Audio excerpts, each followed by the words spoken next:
Welcome to the Dartington Trust podcast. My name is Sophie Caldecott and I'm the Learning and Arts Programme's Marketing Coordinator here at Dartington. I recently had the immense pleasure of sitting down for a chat with the wonderful Mark Gatiss during his busy week leading a ghost and horror writing course in Dartington's gorgeously atmospheric medieval manor and grounds. Mark is an actor, screenwriter, director and producer, and is the author of many novels. He's probably best known for his work on the BBC's Doctor Who, Sherlock and Dracula, as well as being a member of the comedy team The League of Gentlemen. In this conversation, I asked Mark about some of his favourite spooky stories, what makes them work, and what advice he would give to emerging writers. My first question was just about how you got into horror and ghost stories genre, and what about it appealed to you? I guess the word is an affinity, which is also a great Sarah Waters novel, a ghost story of sorts, anyway. But I just literally, from as long as I can remember, that's what I was interested in, to the despair of my parents. But I always loved monsters. The first film I ever saw was Chitty Chitty Bang Bang, which scared the life out of me, but I loved it, followed by the Albert Finney Scrooge, and When Dinosaurs Rule the Earth. It was just everything. I loved dinosaurs, ghosts, vampires, werewolves, the lot, but particularly ghosts, always. So I don't know. I think I was saying to my students the other day, I mean, we're all cut from the same cloth. That's why they've ended up writing ghost stories. And it's a familiar story. I've had the same conversation with, obviously, the rest of the League of Gentlemen or Neil Gaiman or Stephen Moffat. And people, we were the ones in the back of the school reading a book who hated PE and were always told they'd never amount to anything. That's really it. And it's often hand in hand with a kind of love of fantasy and the supernatural. So I don't think you can really put your finger on it. It's just there, isn't it? The way that some people like steam trains or football, you know. Yeah. Like anyone, I started writing at school, and I still have a school report from Mr. Todd, Junior 2, when I was 8, in which I got an A+ for English. Great, and it says, great imagination, even if they do resemble scripts from Hammer films. Still my proudest review. So all I ever wrote was horror stories, and I had to be stopped because it was always like an obsession. It's just, I didn't really have any interest in writing anything normal. But obviously over the years, and you get better, I guess, at stuff, don't you? The more you do it, like anything, it's you practice and practice and practice, and then you pick up tips from other people, and you look at other people's work and scripts and films and techniques and stuff like that. So I guess when you're writing in a genre, there are rules, but the lovely thing about the definition of a ghost story is it's very broad. And M.R. James had these wonderful rules which absolutely work, but it doesn't mean they can't be bent, and it doesn't mean they can't be broken completely, you know. And some things benefit from totally upending the expectation. A couple of students are having a first-person narrator in the story they're working towards the end of this week, and you know the sort of accepted form is an academic voice in an M.R. James kind of way. And I think it's really interesting if you see a ghost story from the point of view of someone who doesn't believe at all, or, you know, just play with expectation. That's what I would say. And particularly when you get stuck and you think, oh, I've read this story 100 times. You think, well, what is it that's sticking out? What are the cliches, and how do I get past them? And how do I try? Otherwise, that's how anything novel happens. It's how someone thinks, right, this is the form of a detective story. Maybe I'll tell it back to front, and suddenly you've got a different type of detective story or something like that. So I think the problem is, obviously, ghost stories have been going for so long. Trying to do something different is very difficult. Well, there's something spooky as well about repetition, isn't there? When you sense something ominous is about to happen. I guess there's a place for that. Yes, but also part of the joy of a traditional ghost story is how comforting it is. It's what M.R. James called a pleasing terror. He wrote his stories to be read on Christmas Eve, and they're as horrible as they often are. There is a comfort to them, you know. So certainly within this genre, I think it's interesting what you're actually trying to achieve. I was wondering what some of your favourite ghost stories are, and what you think makes them work in particular. Well, M.R. James is the acknowledged master, and he is really.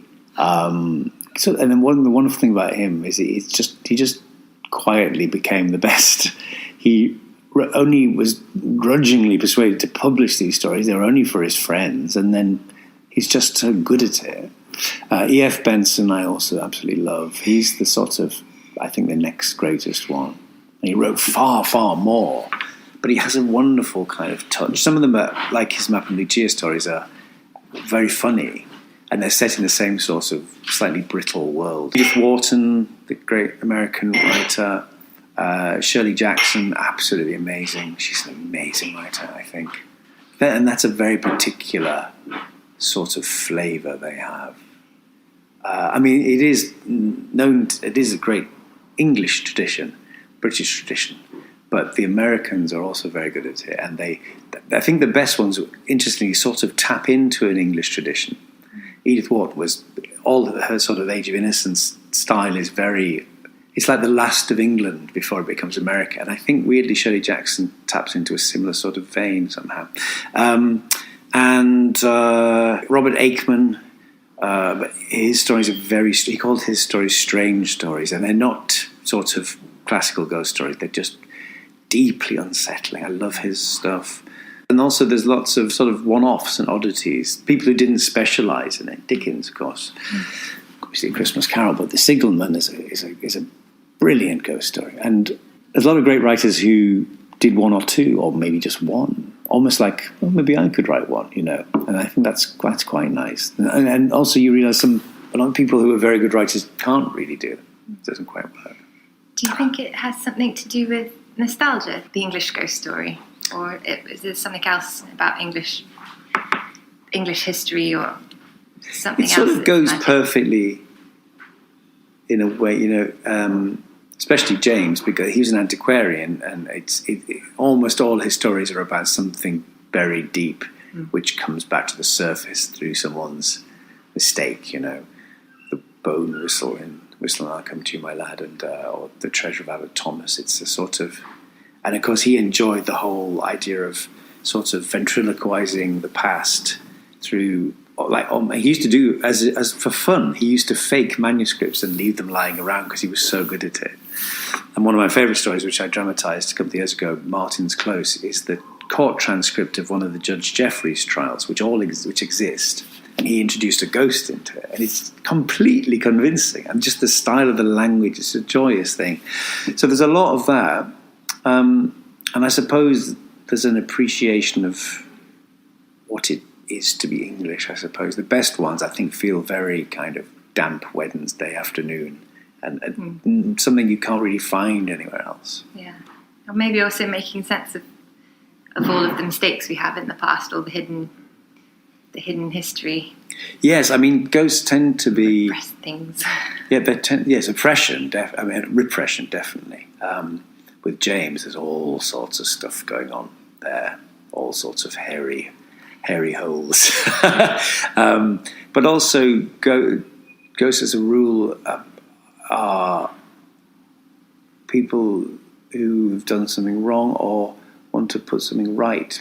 Mr. Blunden, the amazing Mr. Blunden, specifically, he says they want to put right something that was wrong and make amends and right injustice, or sometimes they're just hovering around because they don't know they've gone. Or it's a very big, broad church, I think. I was curious also how the film element has influenced your understanding of what kind of suspense and what makes something spooky, if both kind of acting in and also thinking in terms of the story of something to be represented visually in film, if that's impacted how you find yourself writing ghost stories more generally. I see. Yeah. That's an interesting question. I mean, I obviously mostly adapt them as a script, so that's not when that's much more about the challenge of adaptation, which is, for instance, the Mezzotint, which I did last Christmas, doesn't really have an ending, and I felt it needed something. So I constructed the whole other storyline, which culminated in an action. And that's like to make a satisfying half hour of television. And it's a different job to reading a story on the page, But I suppose, script writing has definitely helped me feel ultimately nothing is not improved by being faster and tighter. Yeah. I think that's definitely true. And sometimes, that's something I definitely learned, and from that you take that concision and that sort of tautness into everything, then it's editing, and that's exciting. I think as long as you've got something to work with, the moment you start paring it away, it's actually quite thrilling. And there are unexpected delights from junking and jettisoning whole sections where you realise, oh my God, actually I could just come in there and I've started the story. I've been banging on this whole week about the first line, which I think is crucial. You hook someone, and then the next paragraph, which might be heavily expository, you've bought goodwill by intriguing them with a line like, Harold's job was finding dead people. And then you go, ooh, I'm in. Yeah. So it's stuff like that. That's really what I've learned. And it's lovely to sort of try and pass it on. Would you be able to tell us a bit about this week at Dartington, what you've been learning with the students, and maybe one piece of advice you'd leave a new writer wanting to try their hand at this genre? Well, I've had a lovely time. I mean, there was a little trepidation because I've never taught anything in my life, and I thought, what am I going to do, and how would I fill the time? And but it's been really joyful actually, and fun. And I've really just we spent the whole evening talking about whether anyone believed, and whether they had stories, and I've got stories, and everyone's always got a ghost story, and the people who do believe, the people who are agnostic about it, the people who perhaps violently don't believe, and why. That was fascinating. Then we started with an exercise, which was to write a ghost story in 500 words, 500 or 600 words. And then some people read bits out, some people didn't want to. That was very interesting. And then I set them the task of trying to write one in 100 words, and then halfway through the time I said, no, it's actually 50, cut it right down. But they really responded to it. And actually the thing I'm always banging on about really is the tightness of the narrative. And you can tell the people who have more experience because they write it with more concision. And the people who are using lots and lots of words. I always use that quote from Amadeus, too many notes. It's rather beautiful, but there's just too much going on.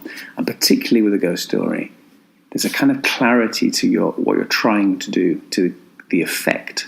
I was reading Edith Wharton's story last night, and she's turn of the century American. It's quite florid in the sort of Henry James way, but actually, when you look at it, there isn't really a word wasted. It's a stylistic thing, so it doesn't have to be plain. Thank you. It just thanks, pleasure. It doesn't have to be plain. It's just about concentration of effect, I think. So we've been doing various exercises, and then the thing which I really enjoyed, which I've done for a long time, I used to do this sort of parlour game with a writer friend of mine, where we'd email each other the table of contents of a book of ghost stories that didn't actually exist. So if you imagine curating stories, and as an ideas generator, it's so good. You just think of things and think, what would look nice on a page? And everyone really responded and then wrote a story based on that. Stuff like that. So it's been lovely. So now they're working towards a 1,000-word story, which they're going to read out tomorrow. The only advice I ever really give is to keep going, because writing is one of the few things where if you can get past the voice in your head which inhibits you, there's nothing to stop. It's literally a pen and a piece of paper. If you want to be a surgeon, you have to put a lot more effort into training. If you want to be a writer, you can start right now. It doesn't mean you'll be the best in the world, or it might take you years to get anywhere, but it's an achievable goal, and that's a lovely thing to celebrate. Thanks again to Mark and to all of you for listening. Huge thanks also to the brilliant participants on the course we discussed in this interview. It was such a joy to get to witness your creativity in action.